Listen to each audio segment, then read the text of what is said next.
ಗಂಡನ ಜೊತೆ ಸಂತೋಷವಾಗಿರ್ಬೇಕಾಗಿದ್ದ ನನ್ನ ತಂಗಿ ಗಂಡನ ಪ್ರಾಣ ಕಾಪಾಡ್ಕೊಳ್ಳೋಕೋಸ್ಕರ ಅಪಾಯಕ್ಕೆ ಸಿಕ್ಕಾಕೊಂಡಿದ್ದಾಳೆ. ಅಜ್ಜಿ, ನನ್ನ ತಂಗಿಗಿಂತ ಪರಿಸ್ಥಿತಿ ಬರುತ್ತೆ ಅಂತ ನಾನು ಯಾವತ್ತೂ ಅನ್ಕೊಂಡಿರ್ಲಿಲ್ಲ ಅಜ್ಜಿ, ನಾನು ಯಾವತ್ತೂ ಅನ್ಕೊಂಡಿರ್ಲಿಲ್ಲ. ಅತ್ತೆ ಪರಿಸ್ಥಿತಿ ನೋಡಿದ್ರೆ ಇನ್ನೂ ಹಾಗೆ ಇದೆ. ಅರ್ಜುನ್ಗೋಸ್ಕರ ಹೋಗಿರೋ ಭೈರವಿ ಎಲ್ಲಿದ್ದಾಳೋ ಗೊತ್ತಾಗ್ತಾ ಇಲ್ಲ. ನನ್ನ ತಂಗಿ ಕಷ್ಟ ಸುಖದಲ್ಲಿ ಜೊತೆಯಾಗಿರ್ಬೇಕಾದ್ ನಾನು ಏನೂ ಮಾಡಕ್ಕಾಗ್ತಾ ಇಲ್ಲ ಅಜ್ಜಿ. ಇದು ನನ್ನ ದುರದೃಷ್ಟನೋ ಇಲ್ಲ ನನ್ನ ದೌರ್ಭಾಗ್ಯನೋ ಅರ್ಥ ಆಗ್ತಾ ಇಲ್ಲ ಅಜ್ಜಿ. ಎರಡೂ ಅಲ್ಲಪ್ಪ, ಅದು ನಮ್ಮ ಹಣೆ ಬರಹ. ಅದನ್ನ ಬದಲಾಯಿಸೋದು ನಿನ್ನಿಂದ ನನ್ನಿಂದ ಆಗೋ ಕೆಲಸ ಅಲ್ಲ.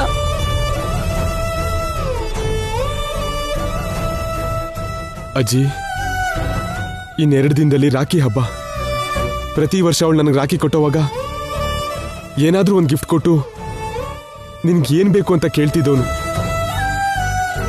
ಆದ್ರೆ ಈ ಸಾರಿ ನಿನ್ನ ಅಣ್ಣ ನಿನ್ ಮುತ್ತೈದನ ಕಾಪಾಡಕ್ ಆಗ್ತಿಲ್ವಲ್ಲ ಅಂತ ನನ್ನನ್ನು ನಾನು ಎಲ್ಲಿ ಸಾಯಿಸ್ಕೋಬೇಕಾಗುತ್ತೋ ಅಂತ ನನಗೆ ತುಂಬಾ ಭಯ ಆಗ್ತಾ ಇದೆ ಅಜ್ಜಿ.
ಯಾವ ದಾರಿಗೆ ಹೋದ್ರೆ ಮಾವ ಸಿಗ್ತಾರೆ?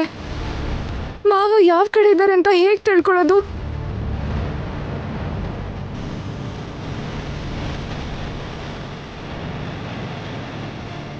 ಆ ನಾಗನಕಟ್ಟೆ ಇರೋ ಪ್ರದೇಶಕ್ಕೆ ಹೋಗೋ ದಾರಿ ಯಾರಿಗೂ ಗೊತ್ತಿಲ್ಲ. ಕಾಡಿಗೆ ಹೋದ ನಂತರ ಆ ನಾಗನಕಟ್ಟೆ ಎಲ್ಲಿದೆ ಅಂತ ನಿನ್ನ ಮನಸ್ಸೇ ನಿನಗೆ ಹೇಳುತ್ತೆ. ನಿನ್ನ ಮನಸ್ಸು ಹೇಳೋ ದಾರಿಲಿ ನೀನು ಹೋದರೆ ನಿನ್ನ ಗಂಡ ಇರೋ ಜಾಗಕ್ಕೆ ನೀನು ಸೇರ್ಕೋಬಹುದು.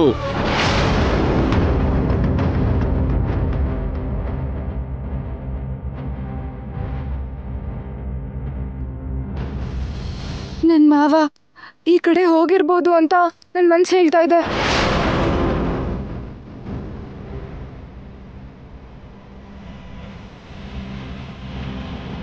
ಭೈರವಿ, ಭೈರವಿ, ಭೈರವಿ, ಅಣ್ಣ, ಭೈರವಿ, ಅತ್ತೆ ಹತ್ರ ಇರು ಅಂತ ಹೇಳಿದ್ದೆ ಅಲ್ವಾ? ನೀನ್ ಯಾಕೆ ಇಲ್ಲಿಗೆ ಬಂದೆ ಅಣ್ಣ? ಅತ್ತೆ ಅತ್ತೆ ಅತ್ತೆ ಕಣ್ಬಿಟ್ಟಿದಾರಮ್ಮ. ಹೌದಾ? ಹೌದಮ್ಮ, ಕಣ್ಬಿಟ್ಟ ತಕ್ಷಣ ಅತ್ತೆ ಪರಿಸ್ಥಿತಿ ತುಂಬಾ ಕಷ್ಟ ಇತ್ತಮ್ಮ. ಈಗ ನಿನ್ನ ಹತ್ರ ಮಣಿ ಇದೆ ಅಲ್ವಾ? ಈ ಮಣಿಯಿಂದ ಅತ್ತೆನ ಬದುಕಿಸ್ಕೋಬಹುದು ಅಂತ ಆ ಸಿದ್ಧ ಪುರುಷರು ಹೇಳಿದ್ರಮ್ಮ. ಅದಕ್ಕೆ ನೀನು ಹುಡ್ಕೊಂಡಿದ್ದೀವಿ ಗಂಟೆ ಓಡ್ ಬಂದೆ ಅಮ್ಮ. ಈ ಮಣಿ ನನಗೆ ಕೊಡಮ್ಮ. ಇದಕ್ಕಿಂತ ಮುಂಚೆ ಈ ಮಣಿಯಿಂದಾನೆ ಆ ಸಿದ್ಧ ಪುರುಷರು ಅತ್ತೆನ ಬದುಕಿಸಿದ್ರಮ್ಮ. ತಕ್ಷಣ ಈ ಮಣಿನ ತಗೊಂಡ್ ಬನ್ನಿ ಅಂತ ಹೇಳಿದ್ರು. ಅದಕ್ಕೆ ಬಂದೆ ಕಣಮ್ಮ. ಆ ಮಣಿ ನನಗೆ ಇಲ್ಲಿ ಕೊಡಲಿ.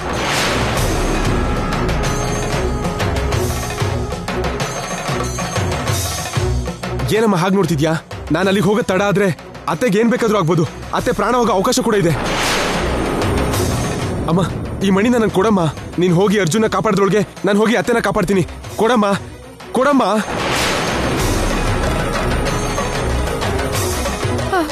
ಸರಿ ಅಣ್ಣ, ತಗೊಂಡು ಹೋಗು.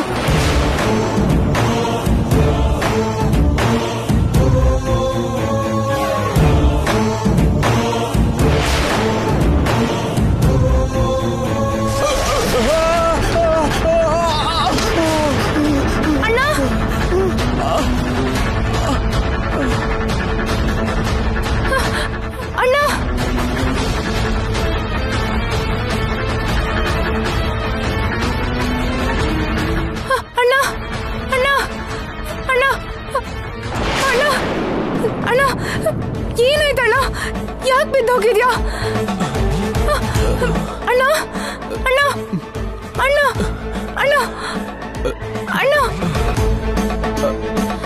ಏನಾಯ್ತಣ್ಣ? ಭೈರವಿ, ನಾನ್ಯಾಕಮ್ಮ ಇಲ್ಲಿದ್ದೀನಿ? ಅದೇನಣ್ಣ, ನೀನೇ ತಾನೇ ನನ್ನ ಹುಡ್ಕೊಂಡು ಇಲ್ಲಿಗೆ ಬಂದಿದ್ದು? ಏನು? ನಾನು ನಿನ್ನ ಯಾಕಮ್ಮ ಹುಡ್ಕೊಂಡು ಬರ್ಲಿ? ನೀನೇ ಬಂದಿದ್ದು ಅಣ್ಣ. ಅಲ್ಲಿ ಅತ್ತೆ ಪರಿಸ್ಥಿತಿ ಚೆನ್ನಾಗಿಲ್ಲ ಅಂತ ಈ ಮಣಿನ ತಗೊಂಡೋದ್ರೆ ಅತ್ತೆ ಬದುಕ್ ಬರ್ತಾರೆ ಅಂತ ನನ್ನ ಹತ್ರ ಇದ್ದಿದ್ದ ಮಣಿನ ನೀನು ಕೊಡು ಅಂತ ಹೇಳ್ದಿಯಲ್ಲ ಅಣ್ಣ. ಏನು? ನಾನು ನಿನ್ನ ಮಣಿ ಕೇಳಿದ್ನಾ? ಹೌದಣ್ಣ, ನಾನು ಈ ಮಣಿನ ಕೊಟ್ಮೇಲೆ ನೀನ್ ಕರೆಂಟ್ ಶಾಕ್ ಹೊಡೆದಾಗೆ ನೀನ್ ಹಾರ್ ಬಿದ್ದೋದೆ ಅಣ್ಣ.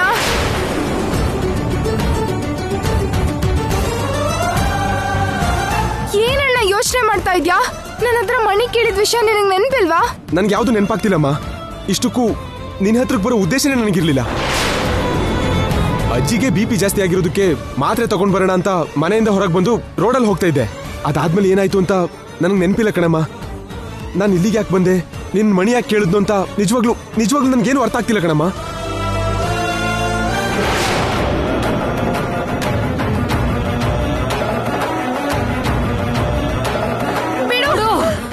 ಈ ಮಣಿ ನನಗೆ ಕೊಡಲ್ಲ. ಆ ಮಣಿನ ಕೊಡು. ನನ್ ಪ್ರಾಣ ಮಣಿ ಕೊಡ್ತೀಯಾ ಇಲ್ವೋ? ಮಣಿ ಕೊಡಲ್ಲ, ಬಿಡು. ಭಸ್ಮ ಅಂದ್ಮೇಲೆ ಕೂಡ ಬೇರೆ ರೂಪದಲ್ಲಿ ಬಂದು ಮಣಿನ ತಗೊಂಡು ಮಣಿ ಕೊಟ್ಬಿಡು. ಹೌದು, ನೀವು ನನ್ನನ್ನ ಸಾಯಿಸಿದ್ರೆ ಹೊರತು ನನ್ನ ಆತ್ಮನ ಸಾಯಿಸೋಕಾಗ್ಲಿಲ್ಲ. ಆ ಮಣಿನ ತಗೊಳ್ಳೋವರೆಗೂ ನಾನ್ ನಿನ್ನ ಸುಮ್ಮನೆ ಬಿಡೋದಿಲ್ಲ. ಏನ್ ನಡೀತಿದ್ಯೋ ನನಗಿವಾಗ ಅರ್ಥ ಆಗ್ತಾ ಇದೆ ಅಣ್ಣ. ಈ ಮಣಿನ್ ತಗೊಂಡು ಹೋಗಕ್ಕೆ ಆ ಮಾಟಗಾತಿ ನಮ್ ಹಿಂದೆ ಬಿದ್ದಿದ್ದಾಳೆ. ನಮ್ಮ ಹತ್ರ ಇರೋ ಈ ಮಣಿ ಸಹಾಯದಿಂದ ಆ ಮಾಟಗಾತಿನ ನಾವು ಬೂದಿ ಮಾಡಿದ್ವಿ. ಅವಳು ಬೂದಿ ಆದ್ರೂ ಕೂಡ ಅವಳ ಆತ್ಮ ಇನ್ನೂ ಬದುಕಿ ಇದೆ ಅಂತ ಆಯ್ತು. ನೀನ್ ಮನೆಯಿಂದ ಹೊರಗೆ ಬಂದಾಗ ನಿನ್ನ ನೋಡಿ ಅವಳ ಆತ್ಮನ ನಿನ್ ದೇಹದೊಳಗಡೆ ಆವರಿಸಿ ನನ್ನ ಹತ್ರ ಇರೋ ಮಣಿನ ತಗೊಳಕ್ಕೆ ಪ್ರಯತ್ನ ಮಾಡ್ತಾ ಇದ್ದಾಳೆ ಅಣ್ಣ. ಅಂದ್ರೆ ಅಂದ್ರೆ ನಾನು ಮಾವ ಎಲ್ಲಿದ್ದಾರೆ ಅಂತ ತಿಳ್ಕೋಬೇಕು. ನೀನ್ ಮೊದ್ಲು ಮನೆಗೆ ಹೋಗು. ಆ ಮಾಟ್ಗಾತಿ ಆತ್ಮ ನಿನ್ಗೂ ನನ್ಗೂ ಕೂಡ ಮೋಸ ಮಾಡ್ಬೇಕು ಅನ್ಕೊಂಡ ಹಾಗೆ ನಮ್ಮ ಮನೆಯವ್ರ ಹತ್ರ ಹೋಗಿ ನಮ್ಮ ಮನೆಯವ್ರನ್ನೂ ಕೂಡ ಏನಾದ್ರೂ ಸುಳ್ಳು ಹೇಳಿ ನಂಬಿಸೋ ಅವಕಾಶ ಇದೆ. ನೀನ್ ಮನೇಲಿದ್ರೆ ಅವಳ ಮನೆ ಒಳಗಡೆ ಬರೋ ಧೈರ್ಯ ಮಾಡಲ್ಲ ಅಣ್ಣ. ಅತ್ತೇನ ಆ ಪರಿಸ್ಥಿತಿಲಿ ಇರೋಗ್ಬಿಟ್ಟು ನೀನ್ ಮನೆಯಿಂದ ಹೊರಗಡೆ ಬರ್ಲೇಬಾರ್ದು. ನೀನ್ ಬೇಗ ಮನೆಗೆ ಹೋಗು ಅಣ್ಣ. ಸರಿ ಬಿಡವಿ, ನೀನು ಹುಷಾರಮ್ಮ. ಆ ಆತ್ಮ ಬೇರೆ ಶರೀರ ಪ್ರವೇಶ ಮಾಡಿ ಮತ್ತೆ ಆ ಮಣಿಗೋಸ್ಕರ ನಿನ್ನ ಹತ್ರಕ್ಕೆ ಬರ್ಬೋದು. ಅದನ್ನ ಹುಷಾರಾಗಿಟ್ಕೋ. ನಾನು ಮನೆಗೆ ಹೋಗ್ತೀನಿ. ಹುಷಾರು. ನೀನ್ ಮೊದ್ಲು ಮನೆಗೆ ಹೋಗೋಣ. ನಾನು ಹೋಗ್ತೀನಮ್ಮ.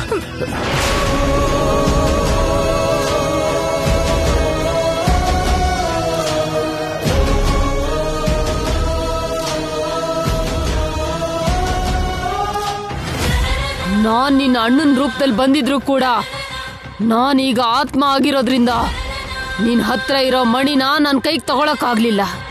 ನಿನ್ ಹತ್ರ ಇರೋ ಮಣಿನ ಹೇಗಾದ್ರೂ ತಗೋತೀನಿ. ನಿನ್ನ ಬಿಡಲ್ಲ ಭೈರವಿ, ಬಿಡಲ್ಲ. ಆ ಮಣಿನ ನಿನಗೆ ದಕ್ಕೋಗ್ ಬಿಡಲ್ಲ, ದಕ್ಕೋದಕ್ ಬಿಡಲ್ಲ. ಭರಿ, ವಿಶ್ವಂಭರಿ.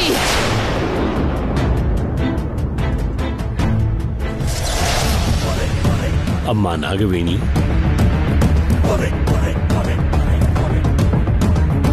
ಗುರುದೇವ, ನಿನ್ನ ಭಕ್ತೆ ಭೈರವಿ ಸಾಮಾನ್ಯವಾದ ಹೆಣ್ಣು ಮಗಳಲ್ಲ. ಅವಳ ಹಠ, ಸಂಕಲ್ಪ, ಮನೋಬಲ ನೋಡುತ್ತಿದ್ದರೆ ಆ ಹೆಣ್ಣು ಮಗಳು ಏನು ಬೇಕಾದರೂ ಸಾಧಿಸುತ್ತಾಳೆ ಎಂದು ನನಗನಿಸುತ್ತಿದೆ.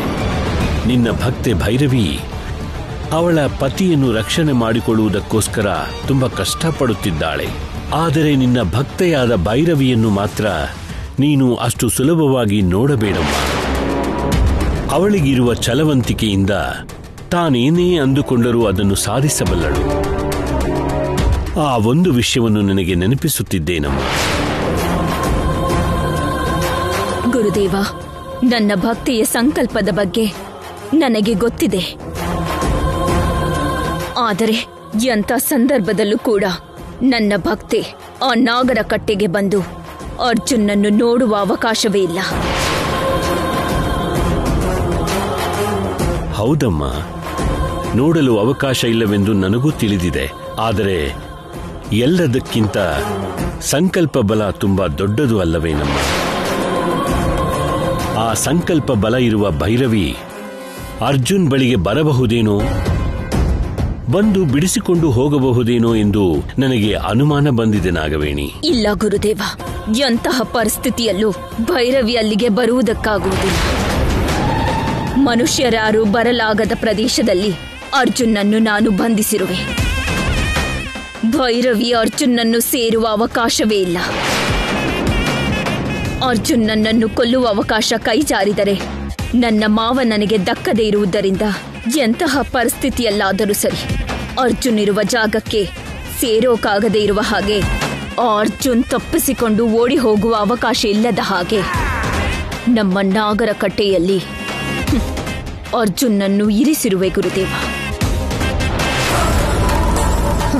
ಈ ಸಾರಿ ಅರ್ಜುನ್ನನ್ನು ಸಾಯಿಸುವ ಈ ಅವಕಾಶವನ್ನು ಸುಲಭವಾಗಿ ಕಳೆದುಕೊಳ್ಳುವುದಿಲ್ಲ. ಹಾಗಾಗಿ ಅರ್ಜುನ್ನನ್ನು ಅಲ್ಲಿ ಬಂಧಿಸಿರುವೆ. ಖಂಡಿತ ಅರ್ಜುನ್ನನ್ನು ಕೊಲ್ಲುವ ಸಮಯಕ್ಕಾಗಿಯೇ ಎದುರು ನೋಡುತ್ತಿರುವೆನು. ಆ ಸಮಯ ಬರುತ್ತಿದ್ದಂತೆ ಅರ್ಜುನ್ನನ್ನು ಸಾಯಿಸಿ ಮಾವನನ್ನು ಬದುಕಿಸಿಕೊಳ್ಳುವೆ ಗುರುದೇವ.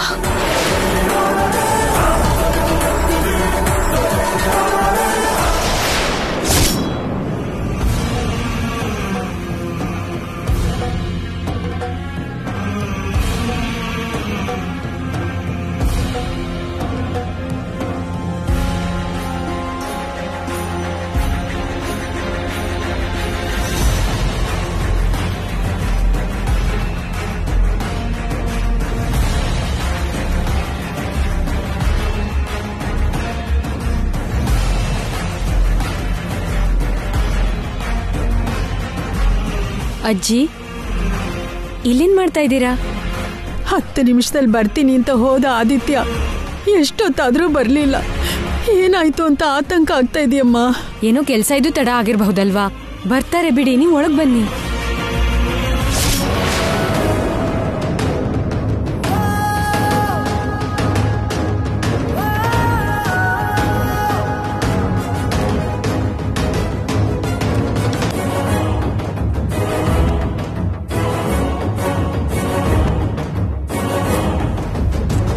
ಇಷ್ಟೊತ್ತು ಎಲ್ಲಿಗೆ ಹೋಗಿದ್ಯೋ? ಏನಾಯ್ತು? ಎಲ್ಲಿಗೆ ಹೋಗಿದ್ರಿ? ಕೌಸಲ್ಯ, ಮೊದಲು ನನ್ ಕುಡಿಯಕ್ ನೀರು ಕೊಡು. ಆದಿತ್ಯ,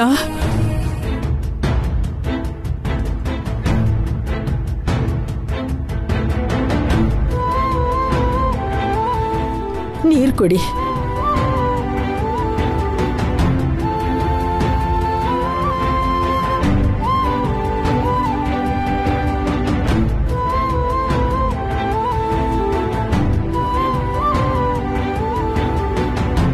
ಏನ್ರಿ, ಏನೋ ಆಯಾಸದಲ್ಲಿರೋ ತರ ಕಾಣಿಸ್ತಾ ಇದ್ದೀರಾ?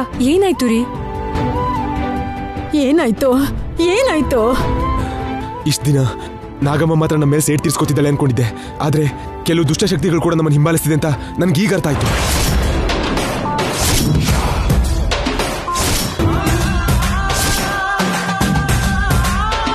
ದುಷ್ಟಶಕ್ತಿಗಳು ಯಾವುದು? ಅಲ್ಲ ರೀ, ಏನಾಯ್ತು ರೀ?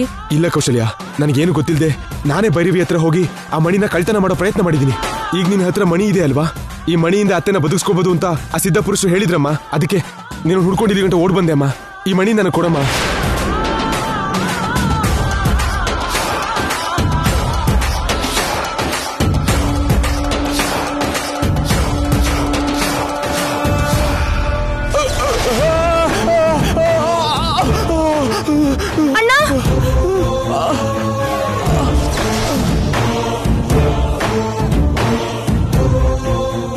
ಭೈರವಿ ಅರ್ಜುನ ಹುಡ್ಕೊಂಡು ಹೋಗಿದ್ದಾಳೆ. ನಾನಾ ಪ್ರಯೋಗ ಮಾಡಿ ಭೈರವಿನ ಮೋಸ ಮಾಡಕ್ಕೆ ಪ್ರಯತ್ನ ಪಟ್ಟ ಮಾಟಗಾತಿ ಈಗ ಭೈರವಿಗೆ ಏನ್ ತೊಂದರೆ ಮಾಡ್ತಾಳೋ ಅಂತ ನಂಗೆ ತುಂಬಾ ಭಯ ಆಗ್ತಾ ಇದೆ.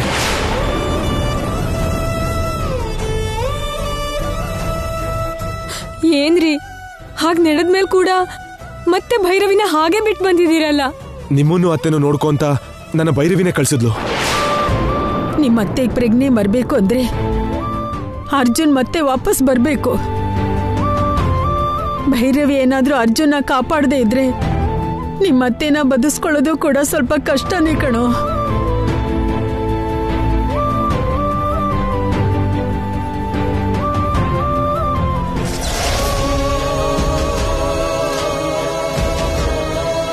ನಮ್ಮ ಪ್ರೀತಿ ಬಗ್ಗೆ, ನಮ್ಮ ಭವಿಷ್ಯದ ಬಗ್ಗೆ, ನಮ್ಮ ಜೀವನದ ಬಗ್ಗೆ ಏನೇನೋ ಕಲ್ಪನೆ ಮಾಡ್ಕೊಂಡಿದ್ದೆ.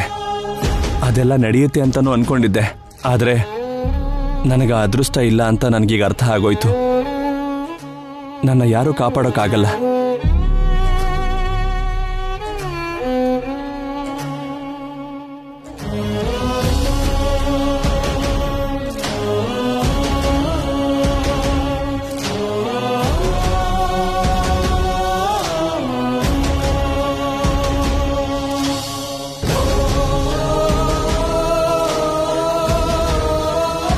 ಮಾವನ್ನ ಹೇಗಾದ್ರೂ ಬದುಕಿಸ್ಕೋಬೇಕು ಅನ್ಕೊಂಡೆ. ಮಾವನ್ನ ಬದುಕಿಸ್ಕೊಂಡ್ರೆ ನನ್ನ ಜೀವನ ಎಷ್ಟು ಚೆನ್ನಾಗಿರುತ್ತೆ ಅಂತ ಕನ್ಸು ಕಟ್ಟಿದ್ದೆ. ಬಂಗಾರದಂತ ಭವಿಷ್ಯ ನನಗೆ ಸಿಗುತ್ತೆ ಅನ್ಕೊಂಡಿದ್ದೆ. ನಾನು ನೋಡಿದ ಕನ್ಸೆಲ್ಲ ನಿಜ ಮಾಡ್ಕೋತೀನಿ ಅಂತ ಆಸೆ ಪಟ್ಟಿದ್ದೆ. ಆದ್ರೆ ನನ್ನ ಸರ್ವಸ್ವ ಆಗಿರೋ ನನ್ನ ಮಾವನ್ನ ಹೇಗೆ ರಕ್ಷಣೆ ಮಾಡ್ಕೋಬೇಕೋ ನನಗೆ ಅರ್ಥ ಆಗ್ತಾ ಇಲ್ಲ.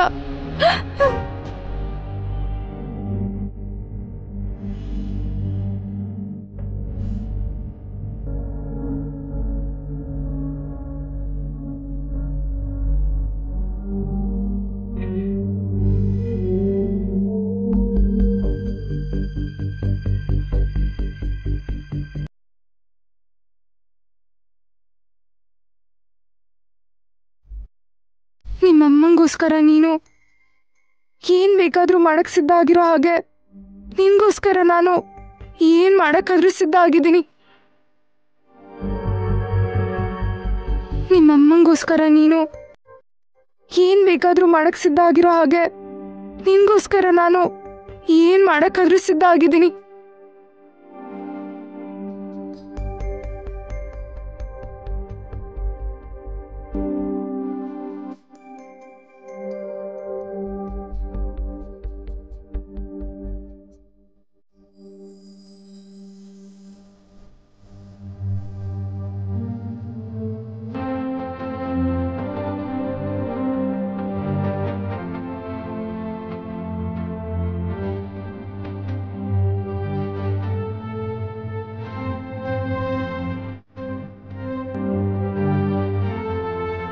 ನಾಗಮ್ಮನನ್ನ ಸಾಯಿಸ್ತೀರಾ, ನನ್ನ ಯಾರೂ ಕಾಪಾಡಲ್ಲ ಅಂತ ನನಗೆ ಅರ್ಥ ಆಯ್ತು.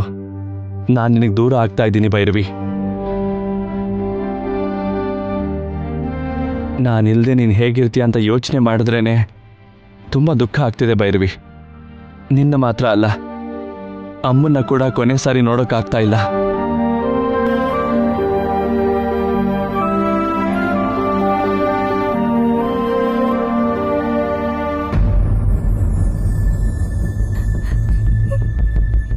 ನಿನಗೇನಾದ್ರೂ ಆದ್ರೆ ನೀನಿಲ್ದೇ ಇದ್ರೆ ನನ್ ಬದುಕಲ್ಲ ಮಾವ. ನೀನಿಲ್ದೇ ಇರೋ ಈ ಜೀವನ ನಾನು ಊಹೆ ಮಾಡ್ಕೊಳಕ್ಕಾಗಲ್ಲ ಮಾವ, ಮಾಡ್ಕೊಳಕ್ಕಾಗಲ್ಲ. ಮಾವ ಎಲ್ಲೂ ಕಾಣಿಸ್ತಾ ಇಲ್ಲ. ಏನಾದ್ರೂ ನಾಗಮ್ಮ ಮಾವನ್ನ ಎಲ್ಲಿ ಬಚ್ಚಿಟ್ಟಿದ್ದಾಳೋ. ಅಯ್ಯೋ, ನನ್ ಮಾವ ಎಲ್ಲಿದ್ದಾರೆ ಅಂತ ನಾನು ತಿಳ್ಕೊಳಕ್ಕಾಗ್ತಾ ಇಲ್ವಲ್ಲ.